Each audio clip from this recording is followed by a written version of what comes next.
In 2018, Mount Ida College in Newton closed abruptly and left students scrambling to find a new school. Those with good academic standing had the option of attending UMass Dartmouth, but many students found their major wasn't offered. I'm in the funeral program personally, and UMass doesn't have anything for us. Could what happened at Mount Ida happen again and again? It wouldn't surprise John Marcus. There's a lot of reasons for what's happening to small, tuition-dependent, second-tier private nonprofit colleges. That's the very specific category of colleges that are most in trouble. Marcus follows higher education for the Hechinger Report.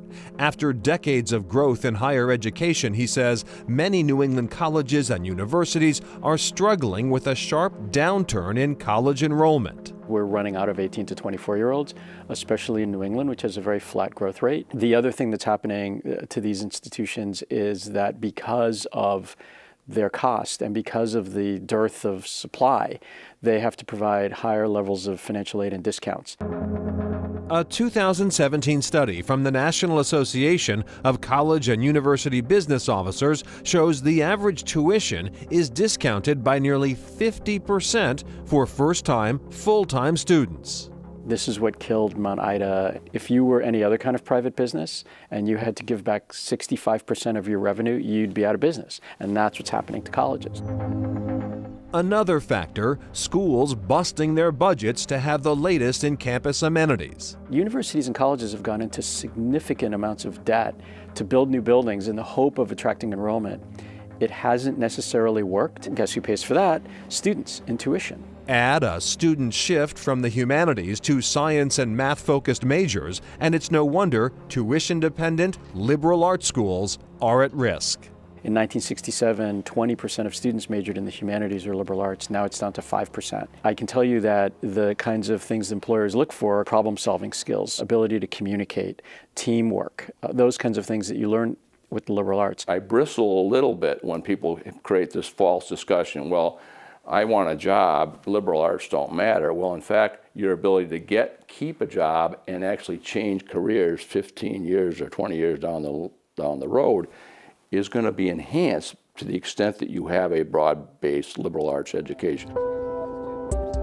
Milton's Curry College offers students more than 85 majors, minors, and concentrations, says Provost Dr. David Serbaki. We take a very serious look at trying to keep our current programs in tune to what the next 5 or 10 years is going to look like. We have to think about the kindergartners today. Probably the majority of jobs and even many of the industries that those students will go into don't even exist today.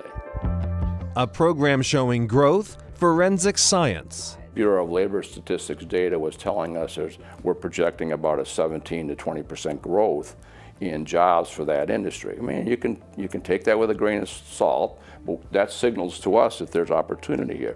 Taking a sample from the crime scene. Veteran educator James Jabbour was chair of the forensic science program when Mount Ida College closed. We only had a month and a half or so to help students find alternate programs or alternate locations.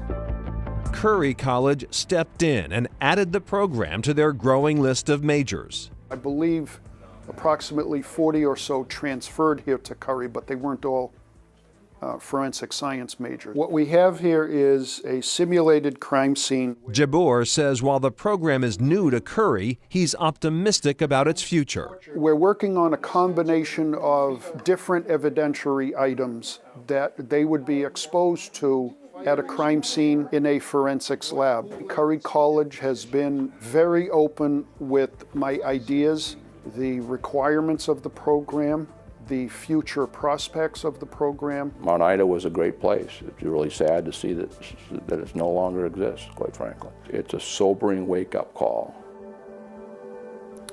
And John Marcus says that while colleges need to find other ways of generating revenue, adding new programs isn't necessarily the best way. For example, 15 colleges and universities have added majors in casino management. In 2016, those 15 new programs collectively graduated just 34 students. North of Boston, we found a surprising success story. That's next.